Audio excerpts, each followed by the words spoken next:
Today we are going to learn how to use Insta360 Go 3 camera. There's an inbuilt memory card inside the camera, so you don't need any external memory card.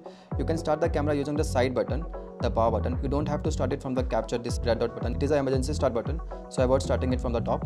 Start it from the side button, press it for 3 seconds and the camera will be started. You can switch between different modes on swiping on the center of the camera. You can go from HDR to photo mode to video mode. You can swipe down to up to change the resolution of the camera, like 1080p, 2.7K. The max resolution is 2.7K up to 30 frames per second. You can use this top button to capture your photos and videos. Just press it once and the camera will start capturing the video. Press it again to stop the recording. You can go to the gallery mode of the camera by swiping left to right. You can see the recorded file here. The video quality you will see here is in compressed format, so it is not the original quality. You can swipe right to left on the screen to go to the exposure mode, and you can change the exposure of the camera. And this camera screen is flippable. You can flip the screen if you are doing vlogging. There's lock button given here. You can press this lock button to remove this camera from the action pod. After removing it, you can still see the photos and videos on the screen.